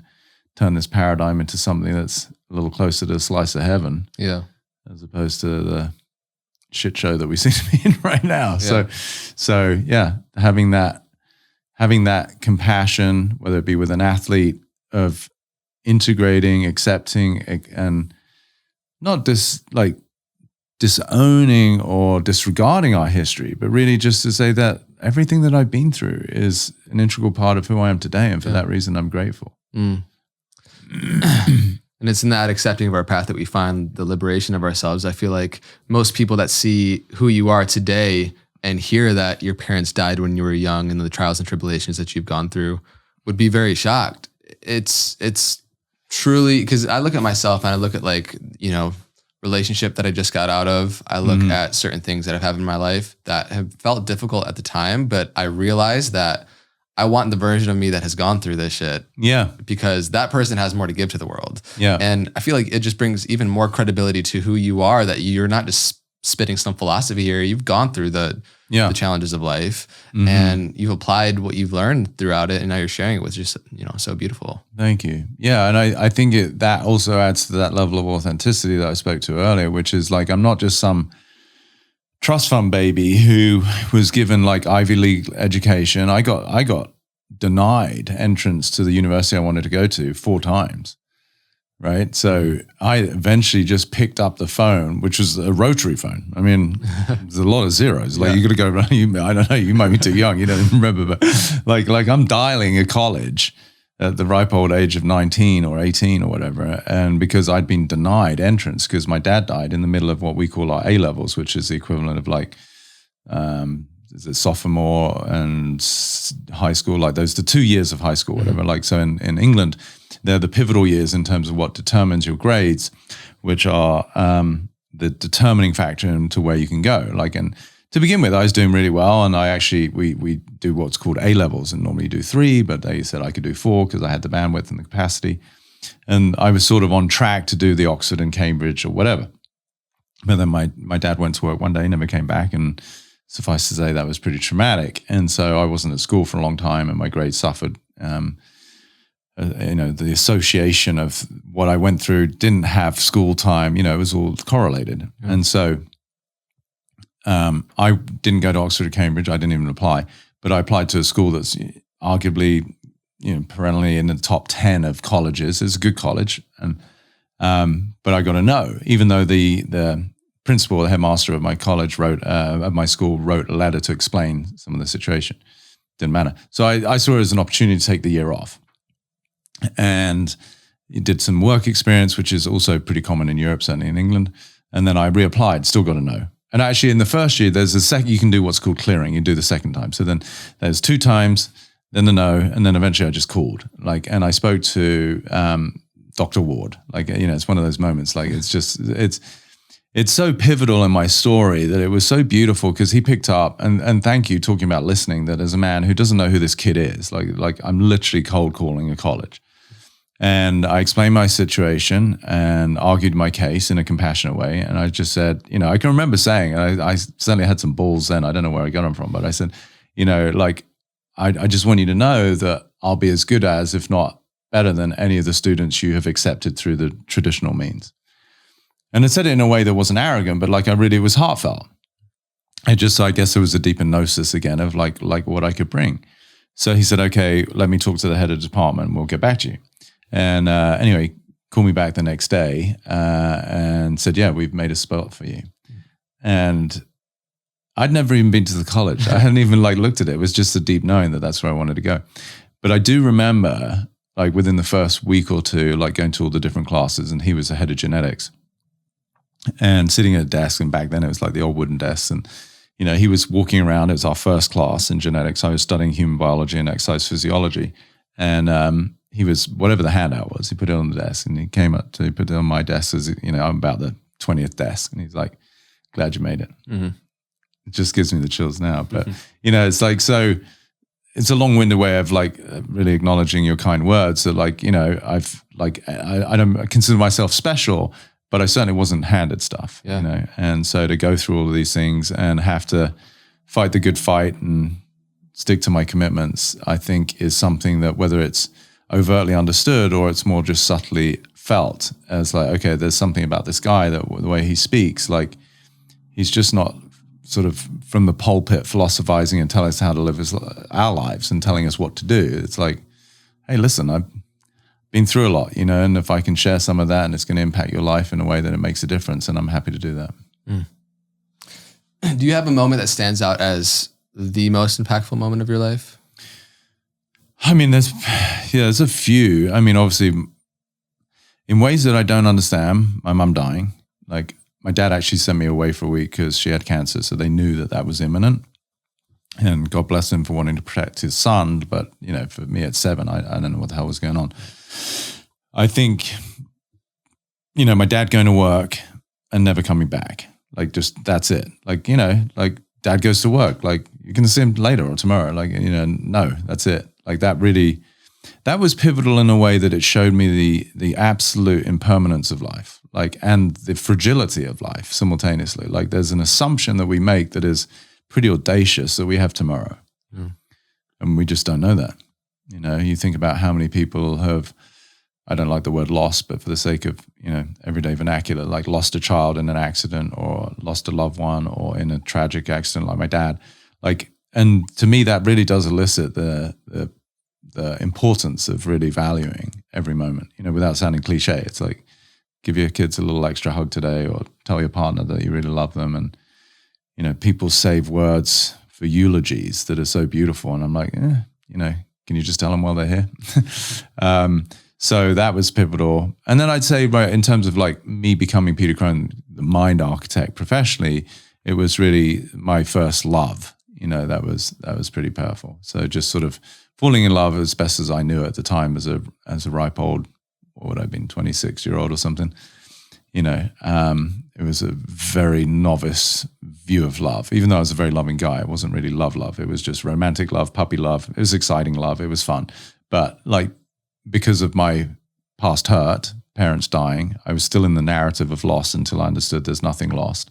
And so my coping mechanism was find anything of value, in this case, a girlfriend, make sure I don't lose that, because that really hurts.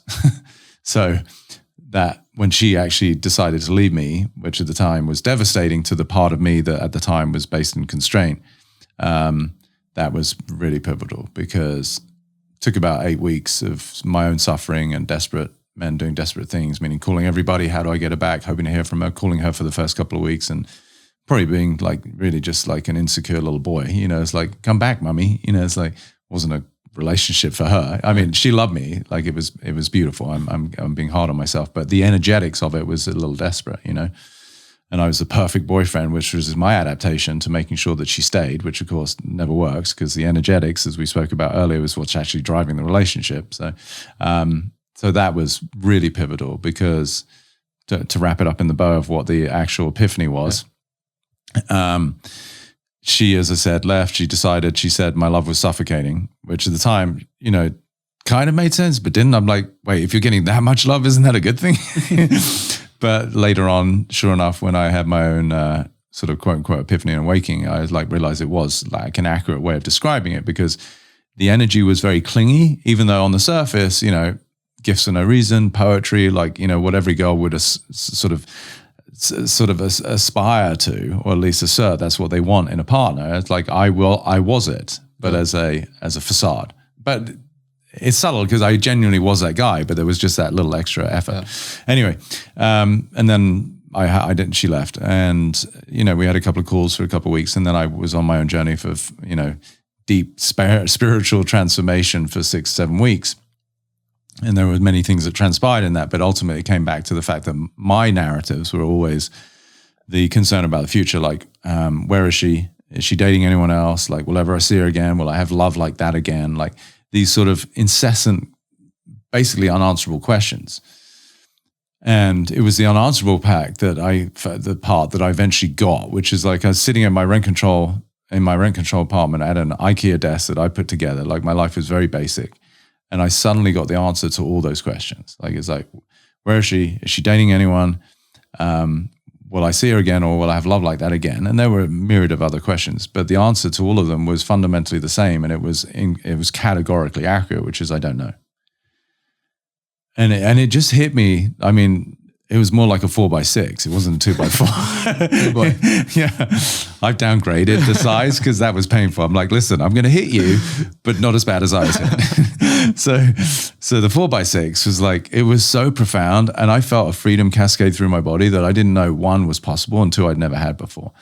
So not only did at that moment realize that the truth of my concerns was like unanswerable, and then I realized that the nature of life, to go back to some of the things we were talking about, was uncertainty itself. Like, I don't know what's going to happen. But for the first time in my life, and this was really sort of the nugget that made the difference, is I was totally okay with it. And that to me was not only just freedom, but it was complete peace, because I didn't know what was going to happen, and I didn't need to. Mm. And I I went to dinner that night on Montana in Santa Monica, and I honestly felt like I wasn't even touching the sidewalk. Wow. There was just such a lightness, like it didn't matter. Not because I didn't care, but there was the absence of any kind of worry or apprehension. And that was complete trust. Beautiful. And you speak to that distinction of caring deeply, but not worrying. Yeah. Yeah, it's one of my favorites. Caring to me anatomically is heart-centered. Yeah. I care. We all care. We can't not care. A kid cares. There's a beauty, there's an innocence, but there's an authenticity about caring. What happens is it becomes shrouded in trauma and hurt and suffering, and then it becomes worry for the repetition of those things that then unfortunately tends to inhibit the natural caring. And I think if there's one gift I have, and at one point I really thought it was a weakness because it was hurting too much, is that I just really care. Beautiful. Wow. What a podcast. I mean, I feel like you've been running around the podcast circuit for a minute. You've just been like a carpet bomber of wisdom on all these different podcasts, just blowing minds and opening hearts. And thank you. Yeah, this has been so beautiful. A few last quick questions. Okay. And then we'll go from there. Cool. You can answer these quickly if you can. Okay. How do you view your own mortality? Behind me. You ever had that answer? Well, it's a second podcast. Yeah. Second. Okay. Is that your answer? Final answer? Final answer. Call a friend. Yeah. I think there's two answers to it. Behind me and ever present. Like, my joy of life is by virtue of the fact that I embrace my mortality as a consistent experience. Beautiful. Leave it there. Yeah. Most impactful teacher of your life? There's different facets of what I've been taught that I think warrant speaking to. So the ultimate greatest teacher is life, without being cliche, because life is obviously the umbrella in which all of the more specific players had their role. So I could speak to my mum and dad as being the greatest teachers of what I didn't at the time understand was unconditional love. I could speak to the trials and tribulations of not getting the grades that I wanted, going through school to get to the college that I felt intuitively, inspirationally pulled towards as the teacher of commitment. And I could speak to the Sri Nisargadatta's Maharaj and the Ramana Maharshis, these sort of quintessential Indian gurus, as the teachers of wisdom and confirmation of my own insights, that at the time when I was having these revelations, I was like, ooh, I'm a bit of a freak, so there was a sense of belonging with my homies, even though they died. So yeah, I think, and then fundamentally, I'd say lastly, the acquisition of success for wherever I'm at relative, I'm doing okay, but there's the teaching of humility, so, and then of course the girlfriend, like in the middle there, like just the teacher of freedom. Yeah. So been some good teachers. Beautiful. Great teachers. What's one thing in your life that you cherish immensely that most people do not? My hyperbaric chamber. Got myself there. That most people do not. Again, it might be a hard answer for people to hear, but I really want them to get it with the love that it's meant, which is themselves. So really my answer is myself. Beautiful. What do I cherish that most people don't? Is themselves. Amazing. Last one, and we covered quite a bit of this, but if you had to, in a succinct way, summarize, what do you feel like the journey is to truly know thyself? What does that mean to you? I mean, rewind the podcast and you'll get the answer. That's the problem with asking this question at the end of the podcast. We already answered it. Yeah. But it really is, it's the conundrum, right? It's the oxymoron of life, which is to really know thyself, you have to unknow thyself. I don't know if anyone's going to give you that answer, so I might stop right there. 1000%. I love that answer. Yeah. Let's stop there. Yeah. I don't even know what to say. Like, thank you so much. This podcast has been incredible. I've listened to so many of yours, and obviously just by virtue of hanging out and being together at each other's spaces, and it's been truly an honor getting to know you in this life. And is there, one, where can people find you? Is there anything that you have going on that you would like to share with people, things, offerings that you can contribute with, outside of the free content that you're sharing? Thank you. I can be found at petercrone.com website, and then just at Peter Crone Instagram. But I also just want to acknowledge you, like, for creating the space. Like, I did a breathwork class many years ago, and it was my first experience of real, like, a consciously created space for intentional breathwork. And it was profound, like, in a way that it kind of gave me a visceral experience of what I inherently know, which was what we've spoken about, freedom, love. But why I'm bringing this up in the context of our conversation is there was a big group. It was at a big retreat, and there was about 80 people, and people crying and laughing. There's all sorts of experiences. Then we wrap it up. We all get in a circle. We're all holding hands, and the facilitator is this beautiful woman, and it's very profound. I'm sure you've been through it. Like, it's 30 minutes of this intense breathing, and you're messing around with your carbon dioxide and oxygen, and it elicits a really profound, similar to like a ceremony with plant medicine, even though I have no experience of that, but you got it. So she said, listen, there's too many people in the room. We can't go around and find out everyone's experience, but I'd love to hear from a few people. And I was first put my hand up, and I said, what I realized is, by virtue of this exercise, for which I'm incredibly, humbled and grateful, I said, my only job is to love. And it's given me chills now, but it really hit me, in a way that, like, I had been a very loving person, but it really was, and job was perhaps not the appropriate word because it sort of implied there's some sort of task, but that's how it came to me. And then I did a breathwork class 2 days later on the close of the weekend, and there was a part of me that was sort of the excited for the uncertainty, like where there's an expectation. So that was at the beginning. And then I was like, no, let's see what happens. And so there was a very similar, not to the same degree, but there was a very similar feeling of like, my only job is to love. Like, that's the essence of who I am and how I want to show up.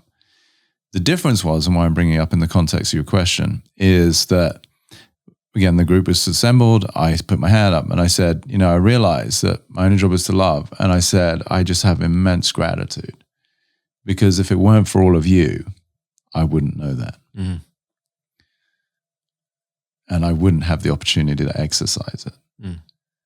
So why I share that in the context of this conversation is because you've been so gracious and beautiful and such a good friend, and we've had beautiful conversations, and this has been one of them for sure. And I'm so glad that we've captured it for other people to listen. But, I'm just so grateful, because if it weren't for you, I wouldn't have the opportunity to have this conversation. Mm. The love is mutual. Off to the woods we go. I'll see you in the woods. Oh, beautiful. Is there anything else that you want to say? No, to answer your question fully, like, people can find workshops on my website. There's no particular offering right now. We're in the middle of a really powerful mastermind, which is it's incredible to witness what's going on. It's mind blowing for me. Like, this community, the things they share, some of which are very difficult for people to hear, but they're sharing in a safe space. Everyone's holding everyone's trauma, and it's what is transpiring. So we'll be doing that again at some point. So if people are interested in being part of a community like that, it's pretty exquisite to witness. Like, there's nothing like that I know of on the planet, where there's the degree of this wisdom coupled with the immense authenticity of unconditional love. Mm. Beautiful. And you'll be doing another one, I'm assuming, in a few months. Sometime, I'd say. Okay. Yeah, I don't know, fall, something like that. Okay. August, September. People keep an eye out, or they can join a mailing list, or just follow me on Instagram. I'll always announce it. Peter Crone on Instagram. Yes. Beautiful. Yeah. Amazing. Thank you, brother. Thank you so much. And to everybody that's been tuning in, I hope you got a lot of value from this. I know I certainly did. And if you did, please feel free to share this, comment, let us know your thoughts. Share it on socials. We love seeing that kind of stuff. Yeah. And we'll catch you on the next one. We got to get this guy out there. This guy holds a beautiful space, like, know thyself, right? So that you can unknow thyself. Boom. Boom. That's the new tagline. Yeah. Thank you, brother. Beautiful.